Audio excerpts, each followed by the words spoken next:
saya untuk membawa dokumen ini. Skripsinya tidak patut dan tidak layak. Skripsinya kita berani main 99,9% itu adalah palsu. Rabu 9 Mei 2025, adik ipar Presiden ke-7 Joko Widodo Wahyudi Andrianto bersama dengan pengacara mendatangi Bareskrim Polri. Hal ini dilakukan untuk menyerahkan ijazah Jokowi ke penyidik untuk kepentingan uji laboratorium forensik. Dan sekarang sudah diserahkan ke Bareskrim dan nanti untuk selanjutnya untuk bisa menerangkan adalah dari penasihat hukum maupun di Bareskrim. Hanya itu aja. Harapannya Pak terkait dengan kasus ini Pak? Ya, Harapan dari keluarga? cepat selesai ini dan cepat gamblang gitu. Ya kan? Ada pesan khusus nggak yang disampaikan langsung dari Pak Jokowi? Tidak ada. Dalam mengantarkan surat ini? Tidak ada, hanya membawakan dokumen ini aja. Ya tentunya pada saat kita sudah menyerahkannya ini ke jalur hukum, ya biarkanlah berproses secara hukum nanti Mbak. Apakah ini nanti penyidik memiliki kewajiban untuk menunjukkan, apakah penyidik nanti harus memeriksa lab forensik, itu semua kami serahkan semuanya ke penyelidik. Sementara itu, pihak yang menuding ijazah Jokowi palsu sekaligus terlapor pencemaran nama baik Jokowi, Roy Suryo menyatakan pihaknya telah memiliki bukti hasil uji skripsi Jokowi yang nantinya dijadikan uji pembanding keaslian ijazah Jokowi. Uji pembandingnya adalah kami sudah punya hasil uji misalnya forensik terhadap skripsi. Skripsi yang untuk menjadi bahan terbitnya ijazah. Jadi bisa saja ijazah itu terbit dari antah berantah dari mana saja, tapi tidak mungkin ijazah itu bisa terbit kalau tidak melalui proses yang namanya skripsi. Skripsi ini sudah saya pegang, sudah. Soal uji pembanding ini, Guru Besar Ilmu Hukum Pidana Universitas Jenderal Sudirman, Hibnu Nugroho menilai penyidik akan fokus melakukan pembuktian keaslian ijazah melalui uji forensik, tidak dibandingkan dengan hasil uji skripsi. Ijazah atau skripsi? Kalau ijazah ya ijazah, gitu kan. Disinilah ijazah yang akan dilihat sejauh mana identifikasi tentang tanda tangan, sejauh mana identifikasi tentang stempel, sejauh mana identifikasi tentang kop surat. Lah, itu yang saya kira akan dinilai nanti. Makanya Pak Dir Mabes Polri tadi tinggal 10, karena 10 itu yang menentukan, 10% itu. Karena 10% itu menentukan identifikasi tentang ijazah. Identik atau tidak identik. Apa? Nomornya, tanda tangannya, kemudian stempelnya, kop UGM-nya, itu yang saya kira akan dibuka tentang ijazahnya. Oh, ijazahnya ini identik, ya berarti selesai. Oh, ijazahnya tidak identik, oh berarti bermasalah. Nah. Proses penyelidikan tudingan ijazah palsu Jokowi sudah berjalan hampir 1 bulan. Bareskrim sudah memeriksa 31 saksi dan mengambil 7 sampel ijazah rekan-rekan SMA dan kuliah Jokowi di UGM. Hasil laboratorium forensik pun masih dalam proses dan akan segera diumumkan. Tim Liputan, Kompas TV. Saudara pengacara Jokowi meminta uji laboratorium forensik dalam kasus tudingan ijazah palsu Presiden ke-7 Jokowi. Lalu seperti apa komitmen Polri dalam menjaga transparansi kasus ini? Kita bahas bersama dengan Komisioner Kompolnas, Mas Yusuf Warsim, dan juga pengamat politik dari Lingkar Madani, Bang Ray Rangkuti yang telah bergabung bersama kami di Kompas Petang. Salam sehat semuanya. Sehat, Bung. Saya ke Pak Mas Yusuf dulu nih. Kalau menurut Anda, apakah Anda setuju nih Mas Yusuf terkait dengan uji laboratorium forensik yang jadi salah satu faktor penting untuk menjawab tudingan ijazah palsu dari Joko Widodo? Ya tentu ini bicaranya kan hukum saja. Kami sebagai pengawas kepolisian kita sangat mengharapkan ini kan sebenarnya laporannya kan saling lapor sebenarnya kan. Ada yang Pak Jokowi melapornya di Polda, deliknya kan dugaan pencemaran nama baik, fitnah. Ada lagi yang di Bareskrim, itu langsung ke dugaan ijazah palsu kan. Nah, ya ini kami awasi terkait dengan bagaimana teknik penyidikan, tentu itu ada pada kewenangan penyidik. Kita sendiri Kompolnas tidak bisa mengintervensi, hanya profesionalisme, transparansi, dan akuntabilitas ini yang kita dorong. Yang kedua, ini kan luar biasa pasti disorot oleh publik. Jadi kami pastikan Polri agar benar-benar profesional, transparan, dan akuntabel di dalam melakukan penyelidikan terhadap laporan polisi ini. Yang Cara kita tahu memastikannya akan seperti apa, Mas Yusuf?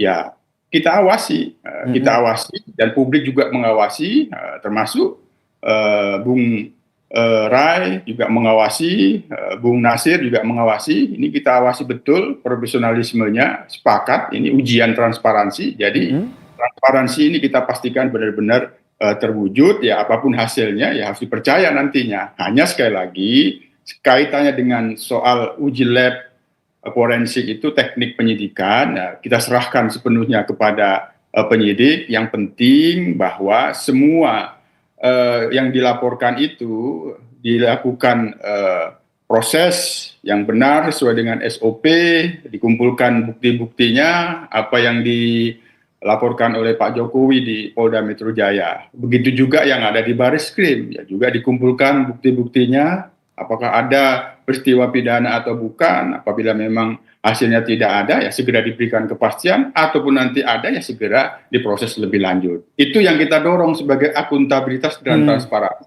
serta profesionalismenya Bung Nasir. Baik, kalau kita lihat secara hukum memang tidak wajib adanya uji forensik pembanding, namun diperbolehkan, sah bisa dilakukan. Ini yang ingin saya tanyakan ke Bung Rai. Bung Rai Rangkuti, sebenarnya seberapa penting ketika uji laboratorium forensik ini sudah dilakukan oleh Polri dan perlu ada pembandingnya, sehingga betul-betul ada transparansi di situ, sehingga ketika uji laboratorium forensik ini keluar dari Polri, tidak ada lagi gejolak-gejolak ataupun dinamika politik yang terjadi selanjutnya. Sebetulnya kan kalau kita lihat pokok awal dari permasalahan ini kan adalah ketidakpercayaan. Itu dulu ininya, pokok soalnya gitu. Kalau sekiranya sejak dari awal kepercayaannya tumbuh di tengah masyarakat, saya kira sejak ada pengakuan dari UGM saja pun orang sudah merasa bahwa ini selesai. Gitu. Sudah ada pengakuan dari UGM sebagai instansi yang mengeluarkan ijazah itu gitu. Tapi karena memang sejak dari awal orang berada dalam posisi ragu pada pengakuan demi pengakuan, itulah berkembang sampai saat ini gitu. Ditambah pada kenyataannya ya orang melakukan analisis fisik terhadap ijazah yang dimaksud. Apakah itu ponnya, apakah itu tahunnya, apakah itu cara nulisnya, termasuk di dalamnya foto dan sebagainya itu. Berangkat dari itu semua orang membuat semacam kesimpulan bahwa ada perbedaan antara ijazah yang diakui dikeluarkan oleh UGM itu dengan ijazah yang di tangan Pak Jokowi yang berkembang di tengah masyarakat ini gitu. Lalu setelah itu ya kemudian ada upaya untuk meminta UGM mengeluarkan secara fisik. Tapi kan seperti disampaikan oleh UGM bahwa ijazah itu milik individu-individu. UGM sendiri tidak menyimpan fisiknya, dan inilah sekarang yang di tangan Pak Jokowi. Nah, kalau orang mendasarkan diri pada temuan-temuan mereka pada fotokopi ijazah yang berkembang yang dianalisa itu, lalu sekarang itu yang bawa diuji di di lab gitu. Saya kira ada dua di sini nih. Hal pertama adalah uji lab itu sesuatu yang mungkin sulit untuk dihindari. Sebab meskipun sudah dilakukan oleh kepolisian melakukan perbandingan ya, sehingga saya 7-8 ijazah oleh Bareskrim untuk membandingkan antara ijazah yang dikeluarkan di tahun yang sama, kemudian juga di fakultas yang sama, jurusan yang sama. Tapi lagi-lagi ya kan justru itulah yang harus dibuktikan antara dua ijazah yang berkembang atau 7 atau 8 ijazah dengan ijazah yang ada di tangan Pak Jokowi itu gitu ya. Nah ini yang harus diuji lab ya. Oleh karena itu saya lihat uji lab ini semacam keniscayaan yang mau tidak mau harus dilakukan gitu. Lagi memang persoalannya adalah kalau kemudian uji labnya sudah dilakukan, terus masyarakat tetap tidak percaya. Nah ini yang harus diantisipasi dari awal pihak kepolisian. Kemarin sehingga saya di acara yang sama seperti ini, saya menyampaikan, jadi kata-kata transparansi itu bisa saja dimaknai dengan melibatkan partisipasi publik dalam hal uji lab itu. Gunanya apa? Gunanya untuk menghilangkan keraguan. Kalau nanti misalnya kepolisian sudah membuat kesimpulan hasil uji lab yang dilakukan sendiri oleh kepolisian gitu, dan saya punya pandangan mungkin itu juga akan diragukan, tapi kalau melibatkan pihak-pihak lain yang tentu melalui prosedur persyaratan administrasi macam-macam yang bisa saja dibicarakan. Berarti menurut gitu. Bang Ray Rangkuti ini perlu melibatkan pihak lain sehingga ketika hasil uji lapor itu keluar tidak ada keraguan di publik. Menurut Anda bagaimana? Saya kira Mas begitu. Yusuf? Gimana? Menurut Anda bagaimana tadi seperti yang disampaikan oleh Bung Ray? Perlu ada uji pembanding, tidak hanya dilakukan oleh Polri, tapi ada pihak luar yang dilibatkan sehingga ketika uji lapor itu keluar tidak ada keraguan dari publik. Ya itu tadi yang saya sampaikan, ini sebenarnya teknik penyidikan. Terkait dengan uji lab itu sendiri juga hasilnya itu dalam bentuk alat bukti keterangan ahli. Ahli lah yang menjelaskan bagaimana hasil laboratorium forensik itu. Nah, jadi itu sekali lagi, ini teknik penyidikan tentu kaitannya dengan pengawasan, ya nanti bisa kita misal keterangan ahlinya dari laboratorium forensik itu seperti apa, itu bisa kita minta tanyakan. Nah, karena bagaimanapun yang melakukan pengujian laboratorium forensik itu kan ahli. Dan bagaimana hasilnya untuk menjadi alat bukti itu adalah keterangan ahli forensik itu. Nah, ini yang saya maksud tadi teknik penyidikan. Kita sendiri tentu tidak bisa, harus. Nah, kalau alat bukti yang lain itu sudah cukup dan menjelaskan seperti apa, ya tentu tidak diperlukan. Tapi apabila memang itu dalam proses misalnya nanti ada pelimpahan proses ini ke penyidikan, memang ada peristiwa pidana, terus ada petunjuk jaksa penuntut umum misalnya seperti itu, perlu dilakukan lab forensik. Nah, tapi sekali lagi kebutuhan untuk lab forensik itu sepenuhnya ada pada teknik penyidikan sebagai bentuk kepastian agar tidak ada keraguan-raguan. Ya saya kira Polri bisa melakukan itu, tapi bagaimana nanti prosesnya ya kita tunggu, itu akan berada dalam keterangan si ahli yang melakukan forensik. Kalau Bung Ray sendiri melihatnya seperti apa? Keraguan dari publik ini muncul apakah karena memang masih ada ketidakpercayaan dalam mengusut kasus ini secara tidak transparan yang dilakukan oleh Polri karena memang yang diusut ini adalah kasus dari Presiden ke-7 Joko Widodo atau seperti apa? Ya, lebih besar dari sekedar tidak percaya pada kajian lah katakan begitu atau penyelidikan pihak kepolisian. Tetapi kan seperti kita ketahui saat ini berkembang begitu luas ketidakpercayaan pada kinerja kepolisian gitu, pada netralitas mereka dan sebagainya gitu. Jadi ini sudah merambah kepada institusi, bukan lagi kepada bagian dalam institusi itu atau orang per orang dalam institusi. Secara umum ada ketidakpercayaan yang berkembang luas di tengah masyarakat terhadap institusi kepolisian gitu. Nah itulah yang menurut saya perlu dijawab oleh polisi. Sebab kalau misalnya ya mereka membuka diri untuk katakanlah ini salah satu solusi loh ya, bukan hanya satu-satunya solusi. Misalnya katakanlah mereka mengundang ahli yang mungkin dipercaya oleh pihak-pihak para pelapor misalnya begitu ya untuk terlibat dalam uji lab ini gitu. Itu juga apapun hasilnya nanti akan dapat membantu kepercayaan publik terhadap institusi polisi gitu. Jadi harus dilihat dalam konteks itu, nggak dilihat dalam konteks kasus ini saja gitu. Soal kasus ijazah ini, tapi harus dilihat dalam konteks yang lebih besar adalah soal bagaimana memperbaiki citra institusi polisi di tengah masyarakat gitu. Karena itu maksud saya. Nah, kalau mereka ini salah satu loh ya, bukan satu-satunya. Misalnya membuka diri untuk mengundang siapa kira-kira pihak ahli dari para pelapor misalnya gitu, atau juga mungkin akan mengundang pihak terlapor dalam hal ini misalnya gitu ya. Nah, sama-sama tuh, ya tentu mungkin dari sana ada ahli dari forensik yang mereka bisa percaya, dari sini juga mungkin ada ahli forensik yang mereka percaya, diuji di lab yang dimiliki oleh polisi, yang pengakuan polisi menjadi satu-satunya lab, salah satu lab terbaik ya di Asia Tenggara ini kata mereka gitu. Nah, jadi ini bukan lagi satu ya, ini bukan persoalan alat ya, bukan persoalan kemampuan, tapi bukan persoalan, ini persoalan kepercayaan. Dan kepercayaan itulah yang harus ditimbulkan oleh polisi. Kalau polisi sendiri yang ditimbulkan oleh polisi ya terkait dengan kasus ini. Itu maksud saya, iya. Jadi kalau polisi sendiri yang melakukan nih, gitu ya, kan sebetulnya dari dulu Kok orang percaya pada hasil yang dilakukan oleh institusi-institusi yang berhubungan dengan kekuasaan, nggak akan berkembang sepanjang ini gitu loh. Selarut ini, kasus ini gitu. Baik, saya ke Mas Yusuf Warsim nih, sebagai Komisioner Kompolnas, apa yang harus dilakukan terkait dengan pemeriksaan gini? Karena dalam kasus ini memang ujian transparansi Polri sangat ditentukan.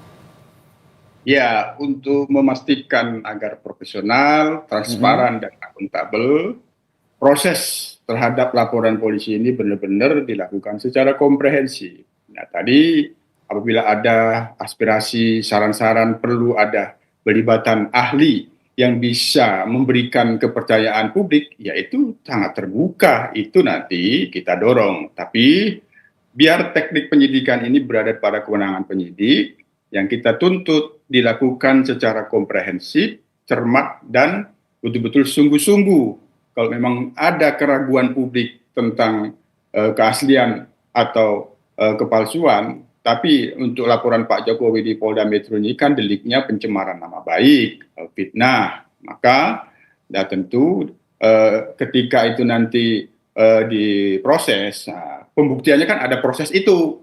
Terus adakah tindak pidana pencemaran nama baik itu, adakah tindak pidana yang kaitannya dengan Undang-Undang ITE. Nah, kalau laporan polisinya ijazah palsu, lebih sederhana lagi. Yang dikatakan palsu itu yang mana, yang dikatakan yang asli itu di mana. Kan begitu pembuktiannya. Nah, ketika itulah nanti kalau soal ijazah palsu, untuk membuktikan yang asli itu yang mana, itu harus ada pembanding. Biasanya di situ ada kebutuhan untuk dilakukan pemeriksaan laboratorium forensik sebagai pembanding, misalnya seperti itu. Nah, ini yang kita terus awasi agar itu benar-benar dilakukan secara komprehensif, tidak parsial. Dilakukan secara komprehensif gitu sehingga tidak ada keraguan. Betul. Begitu ya. Saya ke Bung Rey ini, dari perjalanan kasus ini kita lihat tentu seperti kata Anda tadi, tidak hanya saat uji laboratorium forensik saja, tapi dari awal perjalanan kasus ini, apa yang menjadi catatan Anda sehingga betul-betul tidak ada lagi keraguan di publik saat hasil penyidikan dari kasus ini selesai dilakukan oleh Polri? Ya, saya kira itu tadi. Jadi pendekatannya tidak hanya sekedar prosedur formal begitu. Misalnya polisi merasa bahwa ini kan cukup dengan kewenangan kita saja. Ya memang cukup kalau soal Anda mau cukup. Tapi kalau Anda ingin juga menjawab soal keraguan itu, ya tentu perlu cara-cara lain untuk menambah kepercayaan publik terhadap hasil yang Anda kerjakan gitu. Nah, oleh karena itulah menurut saya harus ada tambahan atau ekstra terhadap katakanlah prosedur itu. Misalnya begini. Apakah prosedurnya melarang orang terlibat, orang lain tentu di luar yang sudah merupakan kelaziman di institusi polisi, dilibatkan dalam uji forensik? Kalau ada, itu dijelaskan misalnya. Tapi kalau nggak ada, ya buka saja kesempatan itu. Tinggal dipanggil para pihak kan, baik dalam ini pelapor maupun terlapor gitu ya. Baik, kita uji bersama-sama gitu. Itu kan mekanisme yang sangat simpel. Selama ya tentu diperkenankan secara aturan. Kecuali polisi mengatakan, itu nggak ada aturannya tuh, melibatkan pihak lain yang kami nggak setujui misalnya untuk terlibat dalam uji forensik ini. Kalau udah begitu ya kita berhenti gitu ya. Silakan lapor ini ke sendiri. Cuman apakah itu nanti akan menimbulkan kepercayaan publik? Nah itu masih jadi pertanyaan besar gitu. Tapi kalau misalnya mekanisme yang kedua dilakukan atau ditambah dengan mekanisme yang lainnya mungkin diperkenankan di dalam proses ini gitu ya. Artinya kalaupun ada keraguannya, ya orang dia sangat mengatakan bukankah ahli dari Anda juga ikut terlibat dalam hal uji lab itu gitu loh kira-kira. Oke, dari Kompolnas sendiri melihatnya seperti apa pengawasan yang dilakukan dalam tahapan-tahapan dari proses penyidikan kasus ini? Ya, yang kita pantau sementara ini kan sepertinya masih dalam proses pendalaman, terus dilakukan penyelidikan, beberapa pihak termasuk pelapor mintain klarifikasi, termasuk kemarin di Polda Metro Jaya kan ada yang sudah memenuhi undangan. Jadi proses penyelidikan itu kan dimintakan klarifikasi dulu untuk mencari bukti-bukti ada tidak peristiwa pidana yang dilaporkan ini. Hanya nanti kan juga bisa diminta keterangan ahli pidana dulu. Ini ada pidananya tidak ini? Yang dianalisis oleh mereka-mereka yang ini dilaporkan ke Polda Metro Jaya. Ya, ini ini saya kira yang kita perlu pastikan proses penyelidikannya ya secara formalistik tentu harus sesuai dengan SOP. Penyidikan tindak pidana kan dalam rangka memastikan kebenaran material itu ada atau tidak. Jadi ini masih awal, jadi kita kawal, kita awasi sama-sama agar profesional, transparan, dan akuntabel agar tidak ada keraguan-keraguan publik terhadap hasil yang dilakukan oleh Polri. Itu yang paling utama, Bung Yasir. Baik, terima kasih Komisioner Jadi mungkin Kompolnas. perlu ditambahi Bung Yasir ya. Ya, singkat saja silakan. Sebenarnya kan keraguan itu juga punya basis yang cukup kuat ya. Ingat loh ya, kenapa sekarang mulai banyak orang berbondong-bondong melaporkan dugaan ijazah palsu Pak Jokowi? Karena pernah 2 kali dilaporkan, tapi alih-alih dilakukan proses ya seperti sekarang lah, misalnya uji lab macam-macam, yang ada pelapor-pelapor itu malah tersangkut hukum kan. Gitu. Baik, ini yang menjadi ujian untuk institusi Polri ya, Iya. bagaimana mendudukan kasus ini secara transparan dalam pengusutannya. Terima kasih Komisioner Kompolnas Mas Yusuf Marsim dan juga pengamat politik dari Lingkar Madani, Mas Rai Rangkuti telah bergabung bersama kami di Kompas Petang. Salam sehat semuanya.